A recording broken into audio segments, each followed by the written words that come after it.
Ciao ragazzi e ben ritrovati sul canale. Allora, ho una novità, diciamo, della Redgrass che mi ha spedito il cutting mat. Me lo sono procurato da solo, quindi assolutamente sto ragionando con loro anche sulla sponsorship del canale, ma nel frattempo me lo sono voluto procurare perché è veramente bello. Costa intorno ai, mi sembra, 20 euro, 23 euro, una cosa del genere, e ve lo faccio vedere che ho la scrivania in questo momento abbastanza allestita con il loro materiale, perché sto usando anche la loro wet palette. Quindi subito dopo la sigla e vi mostro il cutting mat nuovo della Redgrass.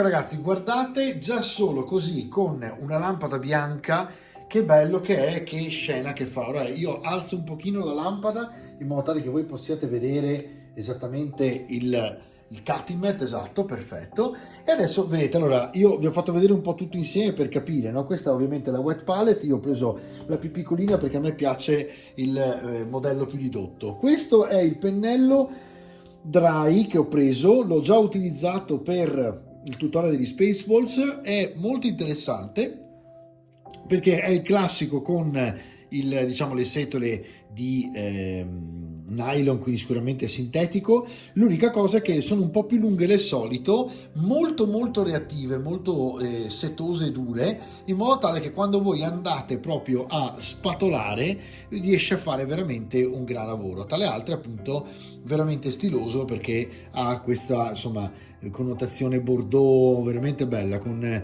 la fattura veramente interessante. Il loro holder, che chiaramente adesso ho preso un magnete in più perché loro ne mettono solo uno nell'holder e l'ho già utilizzato nella Pay Station della Hobison, quindi metterò qui un bollino in modo tale che poi abbia la possibilità di attaccare e tenere attaccato l'holder. E nel frattempo vi faccio vedere esattamente quello che ho armato. Intanto è completamente double fass, quindi avete due lati che potete utilizzare e magari uno lo terrò pulito il più possibile, perché in realtà quando lo rivolto in basso, come vedete, si sporca facilmente perché ovviamente è bianco, quindi e poi vi spiego come pulirlo. Quando invece lo mettete dal lato che avete scelto di utilizzare più spesso, troverete l'adesivo all'interno della confezione che potete attaccare, adesivo veramente utile, perché per chi magari è più nuovo e meno avvezzo ai colori, qui ci sono praticamente i colori opposti, e quindi i primari, i secondari, i terziari, e poi ci sono praticamente i complementari che sono gli opposti praticamente, quindi il viola per esempio opposto al giallo, il verde opposto al rosso, il blu opposto all'arancione. Può essere molto utile quando andate a ripetere determinati schemi di colore, ok? Poi ovviamente è un cutting mat, quindi è basso, però non è 3 mm soliti, è molto meno, ed è veramente, sentite, fa proprio il tipico suono della lamina. È ovviamente auto healing, si chiama in inglese, cioè riesce a, quando tagliate, ripararsi da solo sostanzialmente, perché è fatto appunto di un materiale come tutti i cutting mat, morbido, abbastanza morbido, molto bello al tatto perché rispetto ai cutting mat normali è leggermente più satinato, sembra quasi un po' di gommato.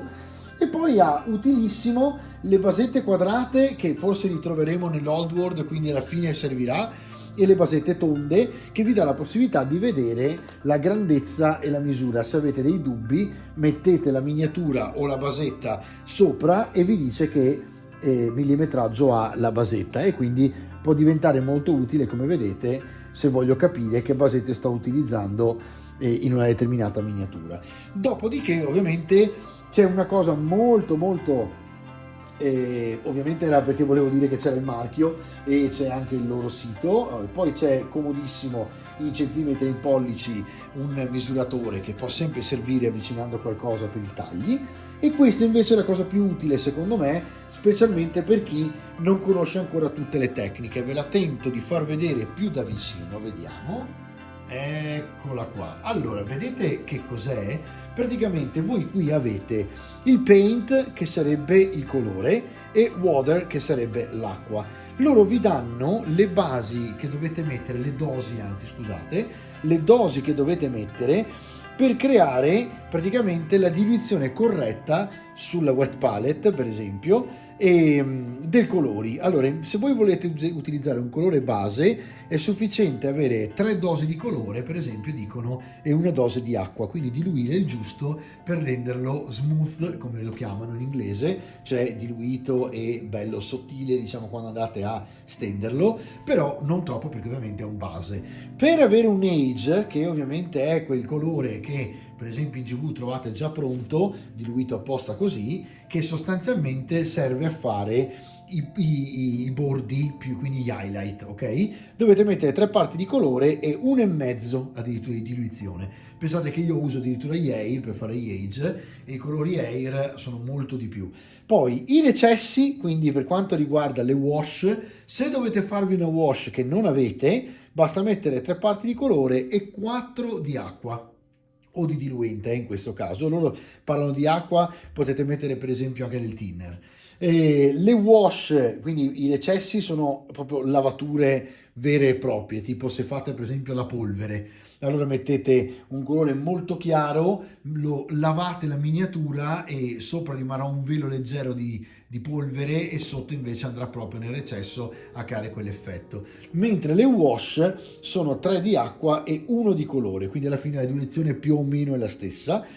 E poi ci sono i glaze, che sono le velature proprio per saturare quindi il colore. Quindi se avete per esempio un rosso, potete dargli un glaze o di rosso o di giallo o di arancione per scaldarlo di più a seconda di quello che volete, e vi consigliano di dare 3 parti di acqua e 1 di colore, in modo tale che venga una velatura molto bella. Ecco, questa diciamo che è una cosa molto utile della cutting mat della Redgrass, e devo dire che già una postazione così, se non avete paint station e cose varie, diciamo materiali vari, devo dire che già una postazione così è molto molto funzionale, ok? E avete in realtà speso 20 e qualcosa della wet palette e 20 e qualcosa del cutting mat, e avete praticamente già la vostra postazione, che tra le altre è estremamente facile da portare via, e poi nel recap appunto ne riparliamo, ma veramente questa in una borsa ci sta in un attimo, no? Quindi guardate l'altezza massima che potreste avere in una borsa è questa, se pensate che esistano appunto i bicchieri con il soffietto. Poi ne riparliamo durante il recap. Ok ragazzi, vi ringrazio per questa breve compagnia. Volevo farvi vedere questa cosa perché molti di voi magari non hanno appunto una scrivania super organizzata, ma questo veramente potrebbe essere un buon inizio. Ok, ci vediamo per un recap.